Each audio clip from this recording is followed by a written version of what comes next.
Hoy vamos a estar hablando de el reto de no tener miedo o el miedo a tener nuevos retos. ¿Qué dicen ustedes? Quiero que me digan acá quién siente ese miedito a la inteligencia artificial con confianza. ¿Sí? Muy bien. ¿Y quién ya está utilizando la inteligencia artificial en su vida?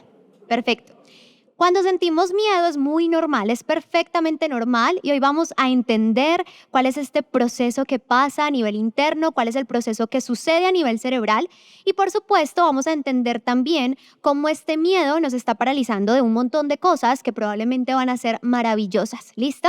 Quiero decirte que en todo este evento hemos estado hablando un montón sobre inteligencia artificial y quiero que empecemos entendiendo que la inteligencia humana es la capacidad de adaptarse al cambio. Y eso suena súper bonito y suena muy fácil, pero llévelo pues a la práctica, ¿cierto? Puede ser un poquito complicado. Entonces, vamos a entender por qué lo desconocido nos produce tanto miedo. Es que no solamente vamos a hablar de inteligencia artificial, quiero que esto que vas a aprender hoy te lo lleves para la vida, para cualquier situación que tú decidas afrontar. Y no lo vamos a entender simplemente desde esta perspectiva de la motivación, de sigue aunque tengas miedo, porque como les digo, suena súper bonito, pero hacer algo cuando tenemos miedo es muy difícil y a veces es muy paralizante. Y cuando estamos absolutamente paralizados y friseados por ese miedo que nos invade, nos ataca la ansiedad, nos ataca la depresión, hay un montón de factores que luego hacen que no seamos tan resilientes, sino que simplemente entremos en un estado de parálisis. Así que quiero explicarte cómo nace el miedo en los seres humanos desde una perspectiva un poquito más científica. ¿Listo?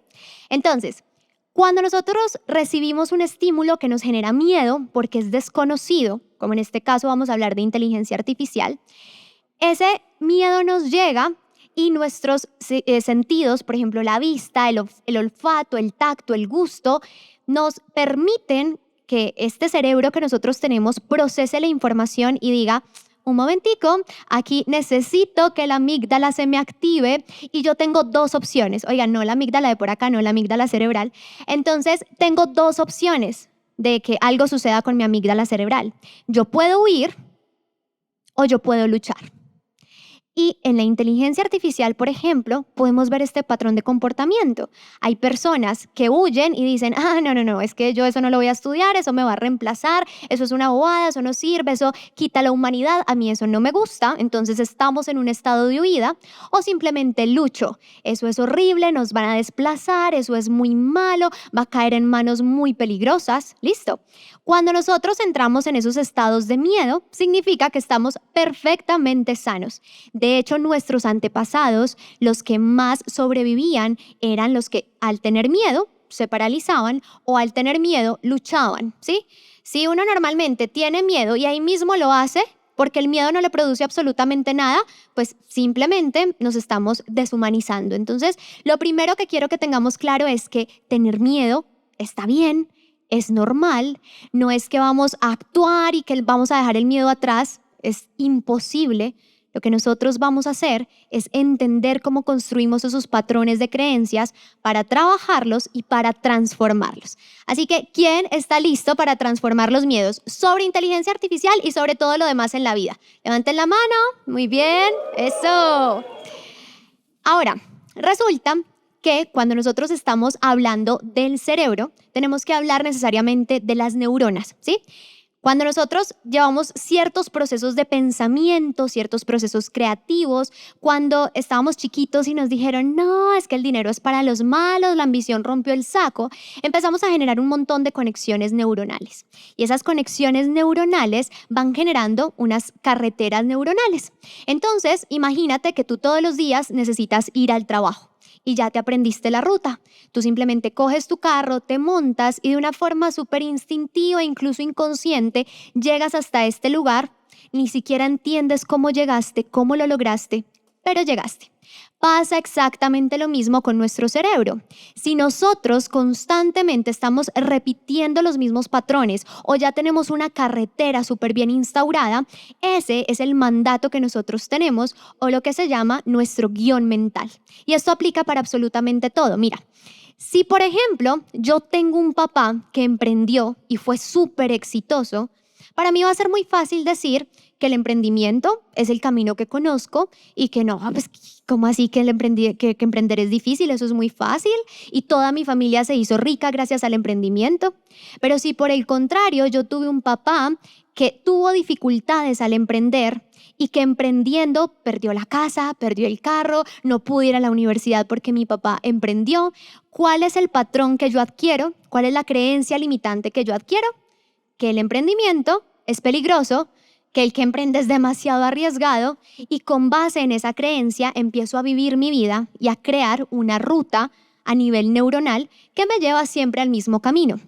Entonces pasa lo mismo en la inteligencia artificial y puede que tú me digas, ay, pero es que ¿cómo así? Cuando mi abuelito vivía no existía todo esto. Pero de pronto tú tienes este recuerdo transgeneracional de que a tu abuelito lo despidieron porque una máquina lo reemplazó. Entonces el abuelito siempre tenía un trabajo maravilloso y de repente toda la familia se quedó en la ruina porque la máquina lo reemplazó. Y todo esto, desde la epigenética, ya nos muestran que llega a nosotros, incluso aunque no hayamos vivido esa situación, incluso aunque no nos hayan contado de esta situación, y empezamos a entender cómo nuestra vida funciona alrededor de un guión que no es nuestro, alrededor de miedos que no necesariamente son nuestros, sino que simplemente fue esta ruta neuronal que ya creamos y que consideramos imposible de transformar. Pero te tengo una buena noticia. Resulta que no hace mucho tiempo la neurociencia descubrió que tenemos una capacidad maravillosa y esto es lo que a mí me enamora y por lo que creo en el progreso de la humanidad. Tenemos la neuroplasticidad. ¿Y qué es la neuroplasticidad? Esa capacidad de mis neuronas de generar nuevas conexiones y de hacer algo que se llama neurogénesis, es decir, la capacidad que tiene mi cerebro de generar nuevas conexiones neuronales y de producir nuevas neuronas. Y con la neuroplasticidad de todos ustedes es que vamos a trabajar hoy para instaurar una nueva creencia. Yo hoy quiero que ninguno de ustedes salga con la mano levantada cuando les vuelvan a preguntar si le tienen miedo a la inteligencia artificial. Simplemente entenderla, simplemente saber que de pronto hay retos, pero que hay una forma distinta de verla y de activar estos mandatos que nos han impuesto sobre ciertos miedos que tenemos frente a las cosas que nos estamos presentando. ¿Listo? Entonces, yo estuve pensando cuáles son los miedos que hoy produce la inteligencia artificial. ¿Quién me quiere decir uno? Uno. Dime. Principal que reemplace. Reemplazar. Muy bien. La inteligencia artificial reemplaza. ¿Quién tiene otro distinto? Dime. Va a acabar con la humanidad, ¿cierto? Que llegue a las manos equivocadas. Resulta que yo, para entenderlo mucho mejor y no quedarme simplemente con mi cosmovisión, le pregunté a mi comunidad. Entonces me estuvieron respondiendo. Principalmente el miedo a ser reemplazados y el miedo a que la inteligencia artificial llegue a las manos incorrectas y que nos destruya como humanidad y que tengamos esta idea apocalíptica, pues obviamente frustra un montón, genera demasiado miedo. Y cuando vamos más profundo y consultamos en medios de comunicación, cuando consultamos con expertos, pues claro, cada vez este miedo se intensifica porque uno dice, bueno, si me lo están diciendo expertos, si me lo están explicando expertos en comportamiento, ¿cómo es posible que yo no les vaya a creer? Pero hoy les tengo una propuesta. Resulta que vamos a empezar hablando de este primer miedo y es el miedo a ser reemplazados. Con honestidad, ¿quién hoy siente miedo a ser reemplazado por la inteligencia artificial? Muy bien, listo. Los entiendo completamente. Y realmente no es un miedo que yo he sentido en carne propia, pero que lo he podido ver en mi comunidad y lo entiendo muchísimo. Entonces, te quiero explicar este concepto, es la ley de Pareto. Y la ley de Pareto dice que el 20% de lo que haces, ojo, solo el 20% de lo que hacemos determina el 80% de nuestros resultados. El 20% de lo que hacemos determina el 80% de nuestros resultados. Entonces, el 80% que resta como ¿para qué? ¿Sí? ¿Qué estamos haciendo en el otro 80%? Muchas cosas que se pueden optimizar con inteligencia artificial. ¿Listo? Si empezamos a trabajar con esta perspectiva, nos damos cuenta que tal vez en ese 20% donde somos absolutamente útiles, productivos, proactivos, efectivos y eficientes, Es imposible que la inteligencia artificial nos reemplace. Pero ¿qué tal si empezamos a utilizar esta inteligencia artificial en servicio de este otro 80% de tareas que son urgentes tal vez, pero que tal vez no son las más importantes y que tal vez no son las que le están aportando más a ese proyecto de vida? Llámese emprendimiento, llámese trabajar en una startup, llámese trabajar en un gran corporativo. ¿Listo? Así que esta es mi primera propuesta. Empezar a utilizar la inteligencia artificial en este 80% que me está drenando mi tiempo para que yo me pueda concentrar en ese 20% en lo que realmente estoy generando resultados. Ahora, quiero que miremos los niveles del pensamiento humano, lo vamos a abordar rápidamente. Y quiero que entendamos que en estos niveles de pensamiento, la inteligencia artificial sí nos pudiera y como reemplazar en algunos, por ejemplo en la memoria. Uno dice, yo recuerdo que mi esposo me decía, mi hermano estudió ingeniería química y yo no entiendo por qué se tenía que saber la tabla periódica de memoria. Y si eso lo puede tener en un cartoncito, listo. La inteligencia artificial, uno le pregunta a ChatGPT, yo no sé qué, el peso químico de no sé qué, te lo va a dar, memoria, ¿sí? Pero empecemos a pensar y a ir más allá. Pensamiento crítico, creatividad. Sí, yo puedo poner una inteligencia artificial a que me construya un diseño maravilloso, pero ¿quién le entrega los prompts a esa inteligencia artificial? Mi inteligencia humana, que es capaz de poner esa inteligencia artificial al servicio de mi cliente, al servicio de mi usuario, al servicio de mi consumidor. Toma de decisiones, resolución de problemas y algo súper importante, algo que jamás podrá hacer la inteligencia artificial, tener metacognición, esa capacidad que yo tengo de pensar sobre mis propios pensamientos, de pensar sobre mis propias reflexiones. Quiero que pensemos en la inteligencia artificial como en una planta artificial.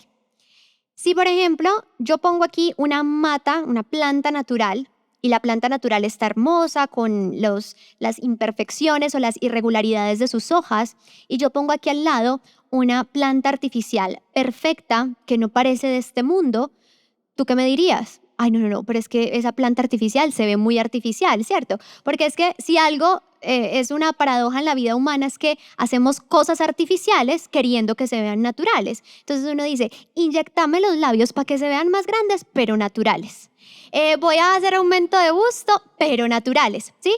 Nos metemos en cadenas artificiales, pero que se vean naturales. Entonces, ¿cuál es la única forma en la que la inteligencia artificial puede existir? Si hay algo natural que lo respalda. Si hay un pensamiento y una inteligencia natural, es que la inteligencia artificial puede existir. No puede existir de la nada, no puede existir de la conversación artificial. Tiene que partir de la conversación humana natural, del trabajo humano natural. ¿Listo?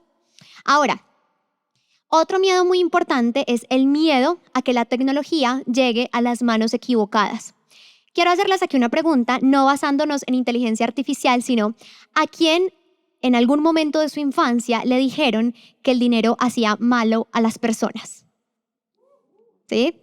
Yo creo que la ambición rompió el saco. ¿Para qué quiere tanto en la vida? ¿A quién le dijeron? Un gritico ahí. ¡Woo! Bueno, entonces, ¿qué pasa?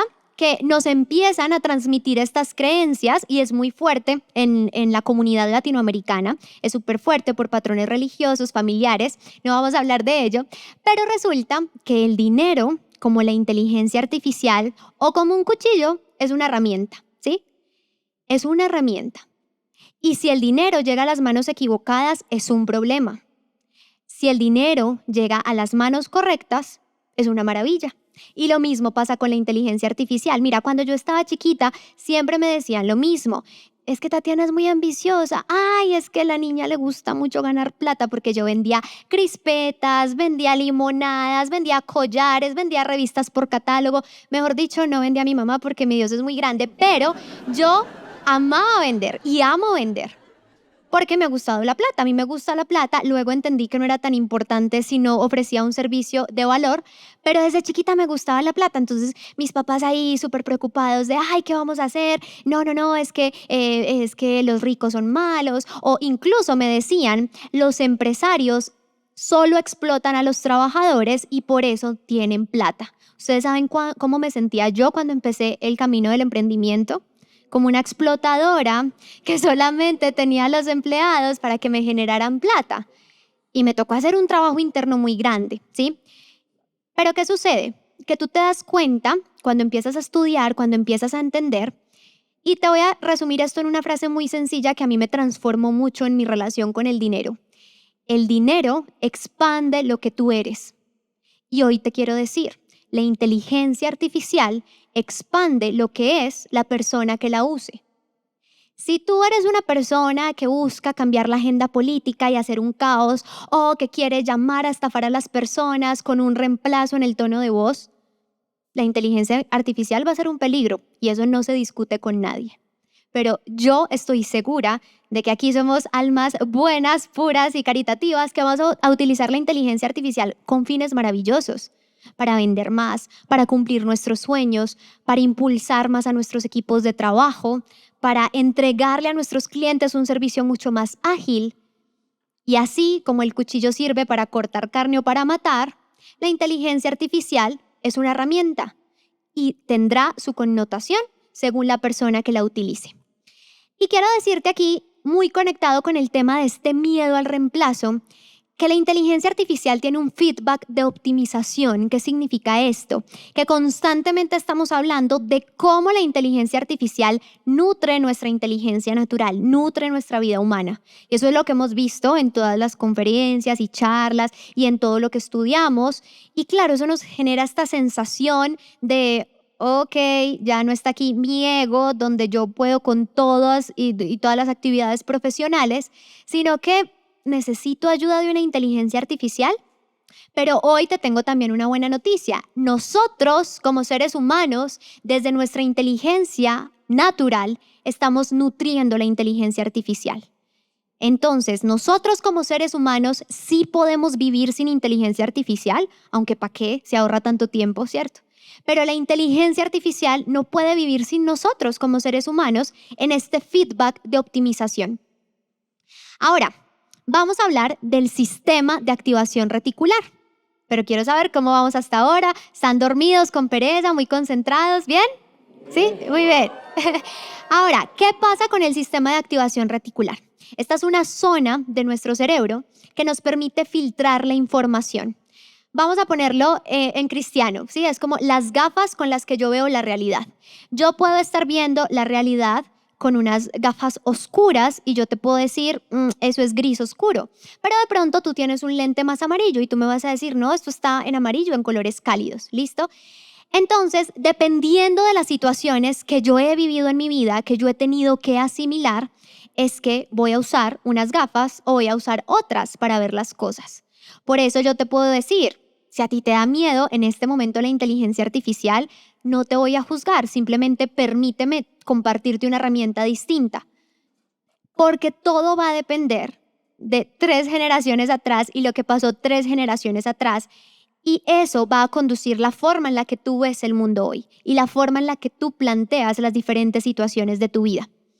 Así que entrar en el juego de preguntarnos si la inteligencia artificial es buena o mala es simplemente preguntarnos si las armas se hicieron para la paz o para la guerra. ¿Quién se vio aquí Iron Man? ¿Recuerdan en una de las películas que como que Tony Stark estaba súper enfocado en lo que hace Industrias Stark es para la paz?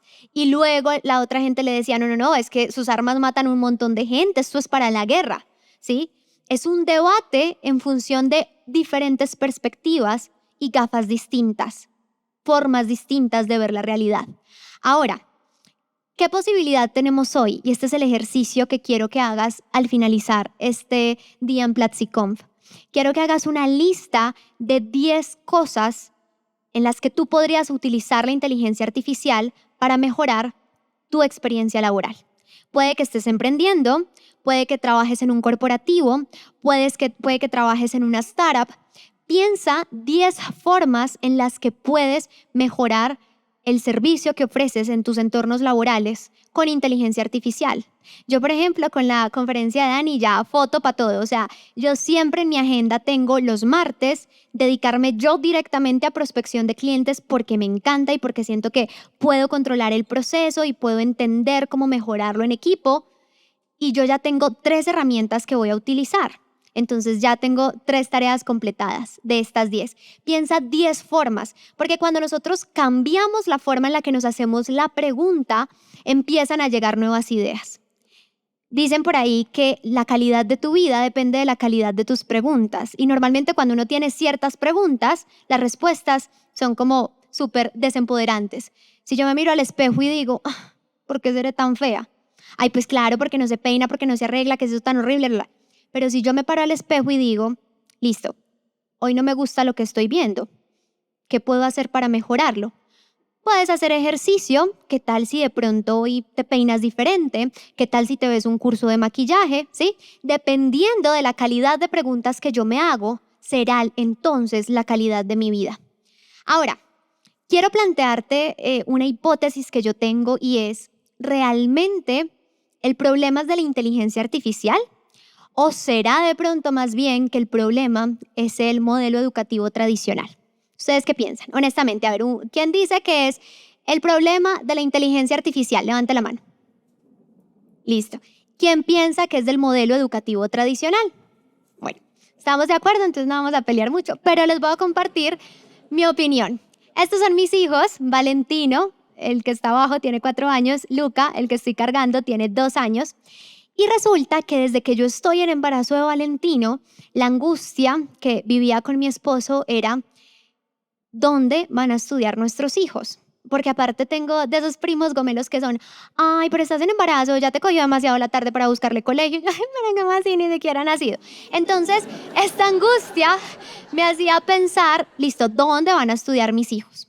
Yo vivo en Medellín, exploré todos los colegios de Medellín que ustedes quieran. Y yo decía, ningún colegio me gusta. Y mi esposo decía, y a mí tampoco. O sea, como que no tenía ahí el contraste de, no, pero mira, esto está chévere. No, no nos gustaba nada. ¿Por qué no nos gusta o no nos gustó ningún colegio que encontramos? Porque resulta que nos parece, ojo, mi sistema de activación reticular hablando, ¿sí? De pronto tendré por allá un trauma del colegio, no sé, pero esto es lo que yo opino y lo que mi esposo opina. Creemos que desde que estamos muy niños nos meten en una mentalidad súper fija. ¿A quién le tocó escoger carrera universitaria a los 17 años? ¿Sí? Es como, ¿qué va a estudiar? Y uno está como por allá en noveno, no sé. Yo tuve la fortuna de saber mucho antes que iba a estudiar, pero mi esposo dice, por ejemplo, yo estudié administración como para que no dijeran que no estudié nada, ¿cierto? Entonces, ¿qué sucede? Que cuando tenemos 16, 17, 18 años, todo el mundo se nos viene encima con esta idea de que, bueno, hay que estudiar. O sea, toda la familia está aquí poniendo y haciendo todo el esfuerzo para que tú estudies en una universidad, no sé qué. Y la carrera que tú estudias empieza a generar tu identidad. Entonces yo ya no soy Tatiana, sino que yo soy comunicadora. Y creemos que la carrera que estudiamos nos define, o creemos que el puesto de trabajo que hemos tenido los últimos 10 años nos define, o creemos que ese curso en el que nos dijeron hace 5 años que éramos maravillosos nos define y nos cuesta mucho cambiar. Entonces a mí me genera mucho cuestionamiento pensar que mis hijos desde tan chiquitos van a entrar en un modelo donde la mentalidad fija es prioritaria, entre muchas otras confusiones que tengo con el sistema educativo actual. Así que mis hijos ahorita hacen educación en casa. Y yo he entendido con el emprendimiento, porque yo también soy así de mente rígida, estructurada, psicorrígida, cansona, pero el emprendimiento y la maternidad me han hecho ser más flexible. ¿Qué entendí yo con el emprendimiento y la maternidad? Primero, que yo tengo la posibilidad de cambiar. Mira, yo empecé teniendo una agencia digital. Me encantaba, ese fue mi primer emprendimiento, pues serio, aparte de la venta de crispetas, vender catálogo, bla, bla, bla. Pero el primer emprendimiento serio fue mi agencia digital y yo en un momento dije, ay no, esto me drena, me emociona más enseñar y compartir experiencias y hablar con la gente y capacitarlos y decido migrar a un modelo de escuela de formación. Y vendí muchos cursos y luego dije, pero no me gusta tanto ya vender cursos, quiero es tener un modelo de membresía. Entonces yo he aprendido a fluir con mi emprendimiento para buscar un trabajo que no existía, para hacer un trabajo a mi medida. Y esto es algo que siempre repito en mis redes sociales y que a algunas personas les incomoda un montón. Trabajo 4 horas al día porque el resto del día soy mamá presente, estoy con mis hijos todo el tiempo, no quiero tener ayuda en el tema de crianza. Pero fue la posibilidad de estar pensando y repensando cómo me tenía que reconstruir, cómo tenía que reconstruir mi puesto de trabajo, mi emprendimiento y mi negocio, para así escalar un negocio, pero sin sacrificar mi calidad de vida. Ese es el legado más grande que yo quiero compartir con mi comunidad. Sí se puede construir un negocio y si quieres ser millonario, tener una empresa gigante o trabajar en una startup y avanzar allí o trabajar en un gran corporativo, pero sin sacrificar la calidad de vida, que para mí, en mi sistema de activación reticular, es súper, súper importante. Así que la única forma en la que nosotros logramos evolucionar con los cambios para encontrar una calidad de vida más elevada, sea cual sea tu versión de éxito, sea cual sea tu versión de calidad de vida, es ser aprendiz continuo. Y para yo poder ser aprendiz continuo, tengo una herramienta importantísima: hacerme las preguntas correctas. Recuerda, si yo estoy hablando de inteligencia artificial y mi pregunta y mi diálogo interno todos los días es, ay, ¿cuándo será que la inteligencia artificial va a reemplazar mi puesto? ¿Qué respuesta hay ahí que me permita a mí hacer algo distinto? Esperar. Y al final, cuando me echen, cuando ya me digan, ay, muchísimas gracias, fue un gusto tenerlo en nuestra compañía, lo reemplazamos por esta aplicacioncita aquí que me vale $20 al mes, en ese momento tú vas a decir, ay, sí, ve, yo sabía lo que me dijo Tatiana en esa conferencia era mentira, la inteligencia artificial sí nos iba a reemplazar. Pero tengo otra opción. Y la opción es, ¿qué habilidades de inteligencia artificial puedo estar vinculando hoy en mi trabajo? ¿Cuál es la ruta de aprendizaje que yo puedo seguir para entender esto que en este momento me está abrumando? ¿Cómo puedo yo tomar todo esto que me han enseñado en PlatziConf, por ejemplo, y ponerlo al servicio del puesto en el que estoy ahorita? ¿Cómo puedo rendir más? ¿Cómo puedo hacer más? ¿Cómo puedo alcanzar más? Aprendiendo a utilizar estas herramientas. Y no solamente lo pienses desde la perspectiva de ser más productivo en el trabajo. Piensa además en estos beneficios silenciosos y complementarios que tiene la inteligencia artificial. No es simplemente programar más rápido y ya. Es que si tú programas más rápido, tal vez tienes o la capacidad de crear más y de que seas demasiado valioso para tu equipo de trabajo, o ser mucho más efectivo en el tiempo de trabajo y maximizar tu calidad de vida. Compartir más con tu familia, compartir con tus hijos, compartir con tu novia, con el perro, con la persona que quieras. ¿Listo? Entonces, quiero que te vayas con esta idea. ¿Cuál es la pregunta correcta para que tú puedas ser protagonista en esta transformación? Y sí, las revoluciones generan grandes crisis, pero tú puedes decidir si quieres participar de la crisis. Y recuerda que de las grandes crisis, ¿qué salen? Los nuevos millonarios, nuevos puestos de trabajo, grandes legislaciones sobre cómo operan las cosas. Así que siempre en las crisis hay una gran oportunidad. Es muy fácil que el miedo que sentimos apague la expansión. Mira, yo estaba en segundo semestre de comunicación. Como les digo, siempre soñé con ser periodista. Y ya estaba con mi deuda en estos créditos universitarios. O sea, yo ya sabía que me graduaba y a pagar deuda. No sabía cómo, pero eso iba a pasar. Y resulta que me ponen a leer un libro, se llamaba El último ejemplar de The New York Times. Y en el libro decía, uno en pleno segundo semestre con la deuda ya está aquí, los medios de comunicación tradicionales tienden a decaer. Era una visión súper apocalíptica y yo, pero yo estudio esto, ¿qué voy a hacer? Y decía, entre líneas, el poder no deja de ser poder. Simplemente el poder va a cambiar de manos, va a cambiar de plataformas.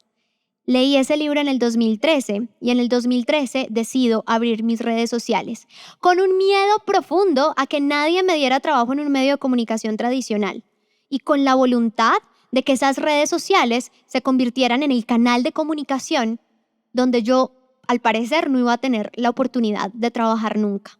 Así que ese miedo me movilizó. Lo hice con miedo, pero me movilizó. Y hoy, 10 años después, te puedo decir que ha sido la mejor decisión de mi vida Como te decía, creé un trabajo a la medida de mis sueños y todos los días me siento plena de despertarme a servirle a la comunidad que ha decidido confiar en mí. Ahora, quiero cerrar con esta frase: lo que niegas te somete, lo que aceptas te transforma. No somos lo que nos sucede, sino lo que hacemos con lo que nos sucede. Quiero que sepas que el conocimiento es como el agua, ¿sí? Y nosotros tenemos dos opciones. Tú puedes ser roca o tú puedes ser esponja. Si yo soy una roca, me quedo aquí en esta crucecita que me pusieron, parada, quietecita, y el agua me pasa y prácticamente no pasa mucho. Si yo soy una esponja, absorbo el agua. Y cuando la esponja está en contacto con el agua, la esponja crece, se hace grande. Eso mismo nos pasa a los seres humanos con el conocimiento. Muchas gracias.